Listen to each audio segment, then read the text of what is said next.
This map is a port or remake of Silent Hill 1. I'm not talking about a small section of the game like the school or a hospital. I'm talking about the entire game, including the different endings, which is extremely impressive considering that this was originally made for Left 4 Dead 1, making the map's length look absolutely insane, damn near challenging By Mountain in terms of length, but nothing will ever top By Mountain. There's two versions of this map on the workshop, the updated version, which apparently is more stable and optimized, though I played the old version and had zero issues throughout the entire campaign. So if you do run into issues, I suppose you should switch to the new version. The fact that the map was updated for years, we're talking about a decade of length, is impressive. Another reason why the Left 4 Dead 2 community is the best community, hands down. Chapter 1 starts just like how Silent Hill 1 starts, but without the ear-ripping intro cinematic. The fog here is accurate to the actual game. Now, walking around the map is a Silent Hill fan's wet dream. All the locations are pretty much a one-to-one copy as you could get when it comes to the Clowny Hammer editor in which it was made. And reminder, this was made for Left 4 Dead 1, meaning this map was released more than a decade ago. Holy crap, that fact boggles my mind. This is an indirect upgrade from the actual game, since there is zero loading screens. There is no nightmare sequence though. I'm not really sure how that would work in Left 4 Dead 2. In this port, the story of the first game is completely left out. Maybe the map creator wanted to make their own canon. That implies that Left 4 Dead 2's survivor's biggest fear manifests as the boomer. Leaving out the nightmare sequence is fine by me. What I feel like the map is doing is that it goes out of its way to avoid telling the story of Silent Hill 1. For example, the alleyway which tells you that Cheryl is in the school is replaced with just white text saying, "Guess we have to go to the school." Understandable, but in the real game there was much more context than just head to the school. There was a white letter that said go to the school. On top of that, we have Harry's commentary to support that the sketch was Sherry's and that she might be at the school. She's at the school.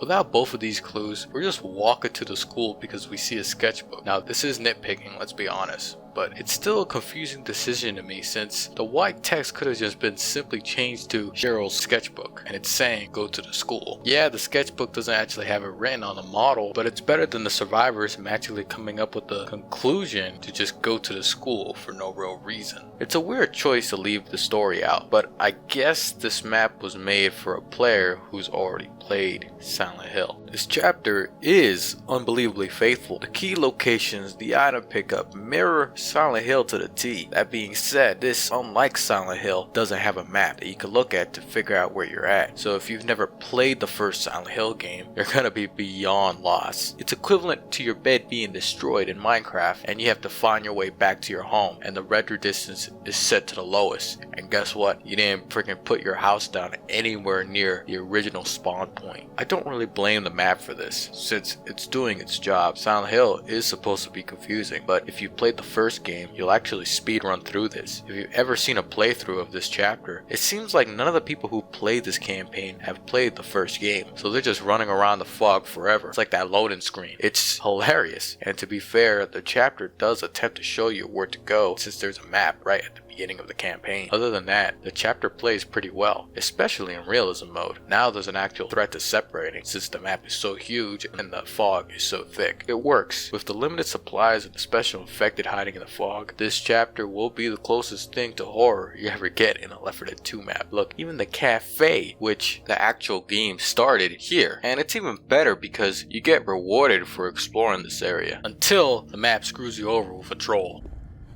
Weapons over here! Hunter!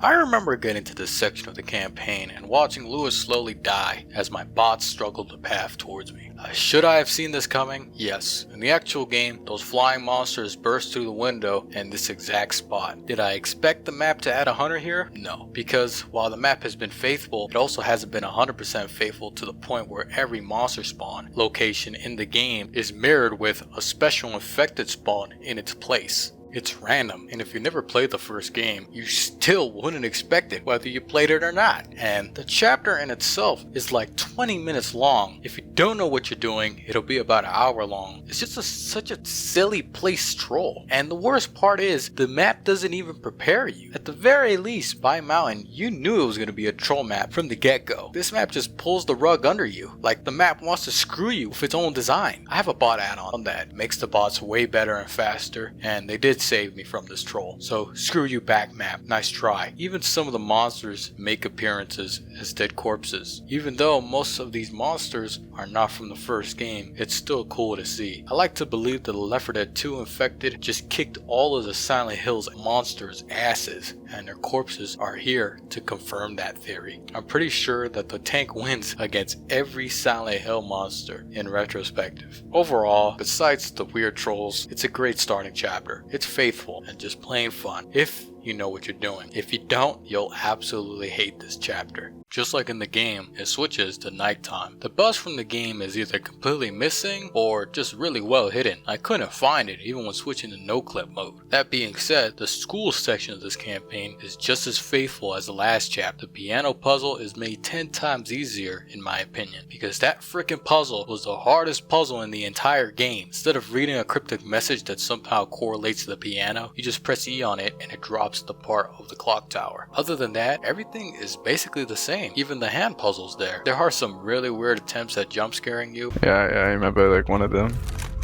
Yeah, I remember like one of them. And the locker section with the cat is completely missing. The way you get the chemical to melt the hand is also made way easier, since it's literally right next door. This chapter is pretty good. Honestly, no complaints. Even if the puzzles were dumbed down, it's still going to be hard to solve as a new player. The only issue I have is the piano puzzle. Yeah, it's easier, but it's also not as explained as well, since you'll press E on it and realize that nothing happens, when in reality, you're supposed to press E on it multiple times. I'm not talking about 1 or 2 times, I'm talking about somewhere around 7 times for it to finally actually solve the puzzle.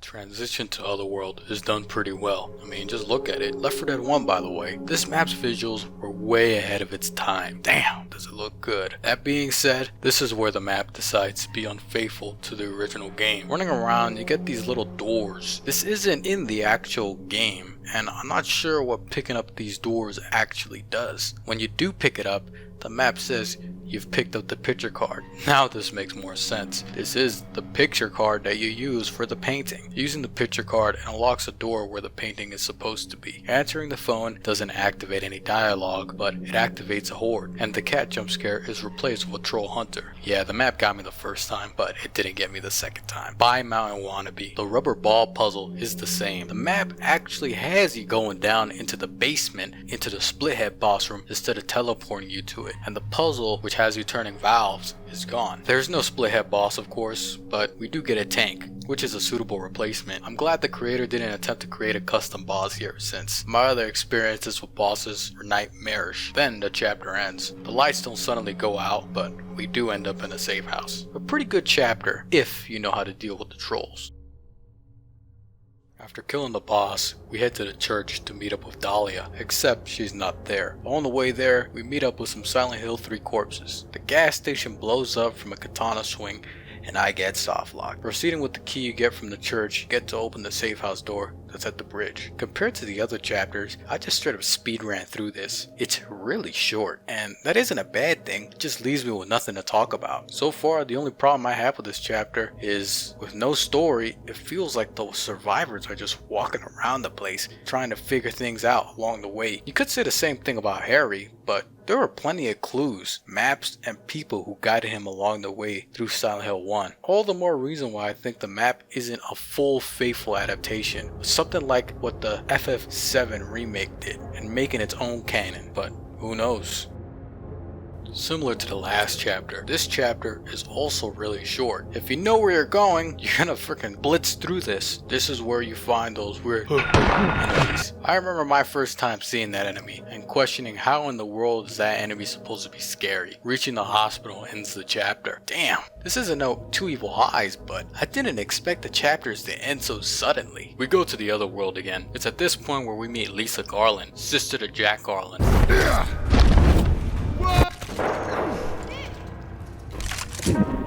First aid here. But in the Left 4 Dead 2 port, we just kill everything in sight, and Lisa Garland's nowhere to be found. There are more trolls for some reason. This time they dial it up to almost 100%, guaranteeing a run end if you're not careful. The weird tentacle things make an appearance here, and I was really impressed, not gonna lie. It's basically a one-to-one copy of the real game. Unlocking all the doors leads us to an Alessa Easter egg. It's just her teeth signing away from us. Apparently, she was standing there to warn us about the next troll. This troll is pretty egregious, since the boomers spawn inside of you. That's the last sentence I ever want to say in Left 4 Dead 2. Alessa left us a key to the safe house. Opening it reveals a flying painting. I don't know what type of symbolism this is supposed to be, but Silent Hill, am I right? In the original game, Galia leaves us a key and we head to the antique shop. But here, I guess Alessa is our 5th survivor and decides to leave the key here. On the way there, we see something new. This area wasn't in the original game. This is all new stuff. All the more reason to why I believe my game theory is correct. Maybe that's why the map has trolls in it. Because Silent Hill manifests your biggest fears, and my biggest fear is playing another map like Pine Mountain. The map forces us to jump on top of a car alarm and starts a panic event. It's here where I want to state that the bots, without add-ons, are pretty useless in this map. And even with the power of Left 4 bots, solo play, I had to constantly warp them behind me, so they don't fall completely behind. This doesn't only apply to our survivors, but to the infected too. Tanks seem to act a little weird in this map. The special infected are acting like they're named. They just don't know what to do half the time. Once we reach the antique shop, we don't meet up with Sybil. What type of name is that anyways? Sybil. Moving the shelf reveals Silent Hill's demon thingy, incubus, whatever you want to call it, and it shoves us into the safe house, transitioning to the other world. Walking around the mall leads to a jockey jump scare.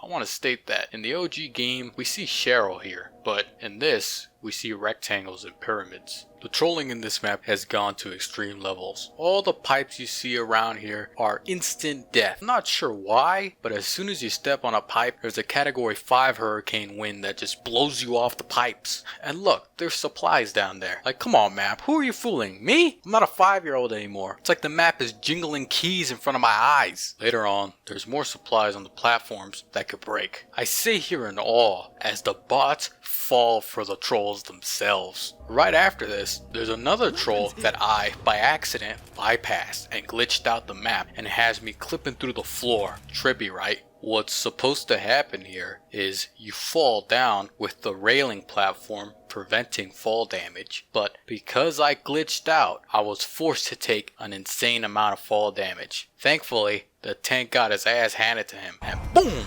Another tank. What am I playing here? Cat Mario?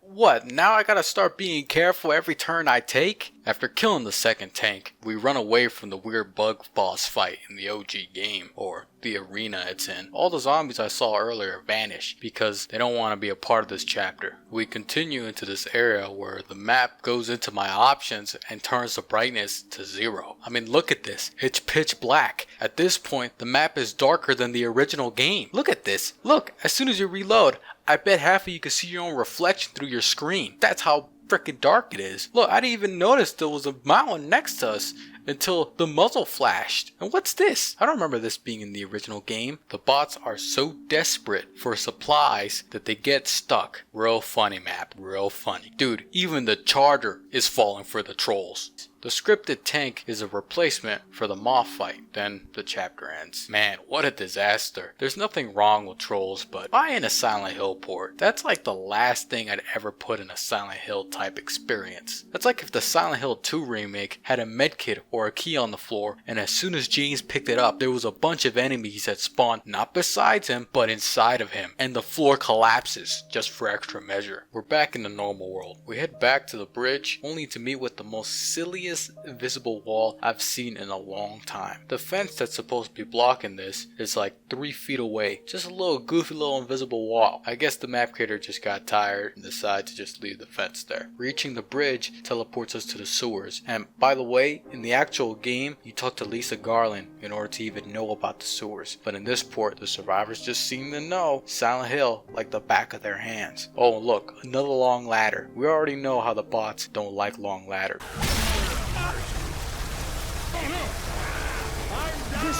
Unlocking the sewer door eventually leads to a tank. Picking up the last key triggers, you guessed it, a boomer inside you. More hunter trolls, and finally this chapter ends. Who would have guessed? We're playing Sen's Fortress here. Trolls and traps. Left to right. Back on the streets of Silent Hill. We reach a motel with a bunch of optional doors you can open. Yeah, all of this is optional. If you do manage to open up the motel, you get a bunch of supplies. If not, you just save time. Reaching the bridge will teleport us to the other world. And a cutscene plays. The survivors are like, what the hell? As if they haven't gone through worse. And the map provides dialogue similar to what Harry said in this section, which I find kind of stupid since the story has been pretty much abandoned since the first chapter. Now I'm not gonna lie, the map still provides some sort of directions with the maps being in place, but if you haven't played the actual game, you're gonna waste a lot of time getting lost. Reach the docks again. No Dahlia to spit out some randomness at you. There's also no Sybil. Reach the lighthouse, which is actually pretty cool looking, and we get a message about being too late. I remember pausing here and being like, late to what? What, are we playing the real version of Silent Hill here? And Harry's version of Silent Hill is him just going through a schizophrenic episode? If you didn't play the original game, we went here to stop Alyssa's evil plan and to find Harry's daughter, which mind you, hasn't been mentioned once in the entire campaign. We head back to the amusement park, which to a lot of players will be completely confusing and will get lost trying to find it because we haven't heard anything about the amusement park since Sybil and Dahlia cutscene is completely cut out. I want to mention that the whole Kaufman side quest is gone in this port, and I'll explain this later. Back to the sewers with a witch troll instantly after loading in. Yeah, this isn't getting repetitive at all. More item trolls and a tank spawn that kills Francis.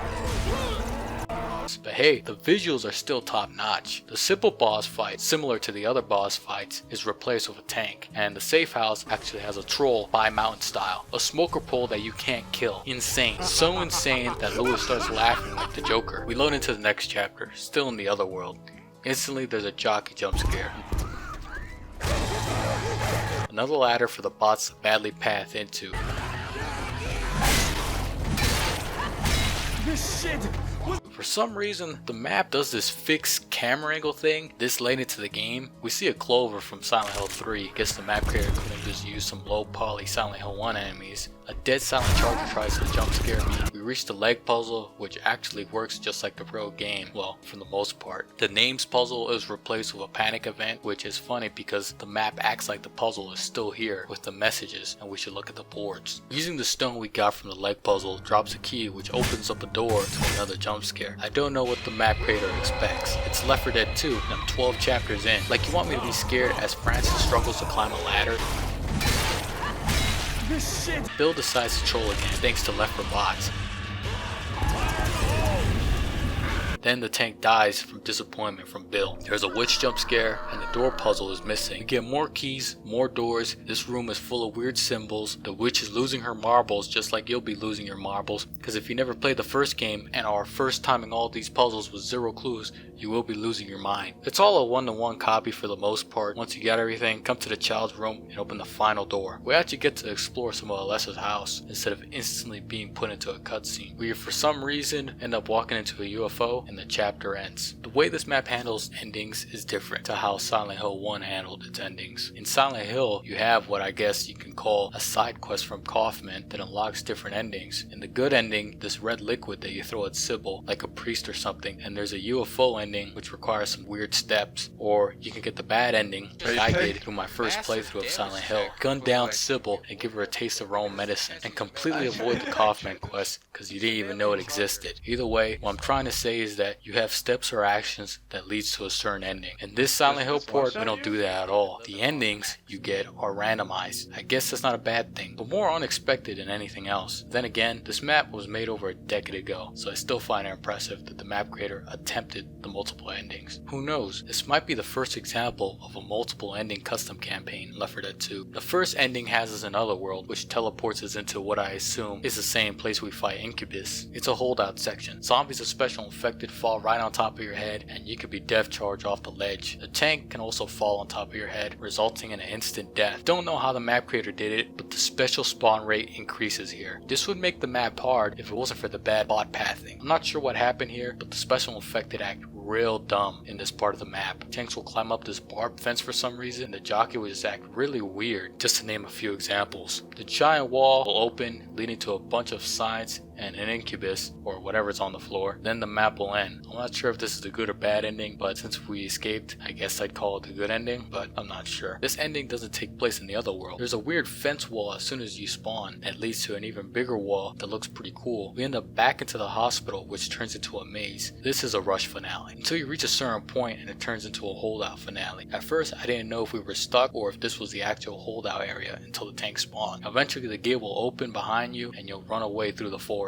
Interesting ending, I guess. The third ending is placed in the dream that Harry had in the beginning of the game. There was a lot of zombies placed inside one hallway for some reason, and we went back into the beginning section of the map and made our way back to the car Harry crashed into. Now, this ending makes zero sense because the car was destroyed. We clearly saw that the car was destroyed in the real game and in the map. And I gotta remind you, in Silent Hill 1, no ending has us going back to the car. Even the good ending has the characters just running into the fog. There is no vehicle. What's up with this ending? It just doesn't make any sense. The fourth and final ending of the map is supposed to be the joke ending of this port of Silent Hill. It's the signature UFO ending, which takes a cow that's just standing in the middle of the motel from an earlier chapter, then it just turns into a standard holdout finale. The way you escape in this ending is by the UFO sucking you up and taking you to who knows where. This is a good map, make no mistakes, and it's a Left 4 Dead 2 classic for a reason. Everyone should at least give this one playthrough because it's genuinely good. But what boggles my mind is that it could have been a 10 out of 10, but there are things holding it back. For one, trolls. What's the point of adding them? Not only do they break the immersion, but they never happen in the real game, with the exception of one part in the sewers. Second, the map is buggy. I ran into some soft locks and clipped into the ground. Third, the AI on both sides are just clowns. The entire time I was playing the map, I felt like I was in a circus watching the AI stumble around like if they were a real human playing for the first time. This is always a thing in a custom map, but in this map, the bots were just getting stuck over and over and over again to the point where Left 4 bots couldn't save it. Fourth, the endings were kinda bad. I mean, I knew the map creator couldn't recreate the final boss of the game, but the other endings that replaced the game's original endings just don't make sense. Fifth, the story. The game was acting like if we were playing the same story as the original Silent Hill, but the map doesn't at all mention Cheryl once. Not only that, the endings contradict everything too, since if we go by the story the map provides, we actually this whole time wanted to escape Silent Hill. But if that's the case and the car at the beginning worked all along, why didn't we just leave earlier? And why did we act like we're looking for Cheryl? I don't know, but I still believe this map has its own canon. That's my own theory. Where this map shined is its visuals. The map looked good from beginning to end, and the fact that all the locations are pretty much a one-to-one copy with some exceptions is impressive for its time. It's worth a play if you're willing to look past its flaws, since the good outshines the bad. But if you do decide to play it, I highly, and I mean highly recommend that you play Silent Hill first, because without it, not only are you also screwed with finding the location of the items, but you also have zero clue or context to what's going on. You'll be running around like a headless chicken, I promise you. That being said, this map is a 6 out of 10. Its visuals are some of the best visuals you'll ever get in a Left 4 Dead 2 map, but the map's design is constantly taken away from it. Tank trolls, glitchiness, mixed into losing over 20 minutes of progress due to these bugs and glitches that sabotage not only your playthrough, but the entire map itself.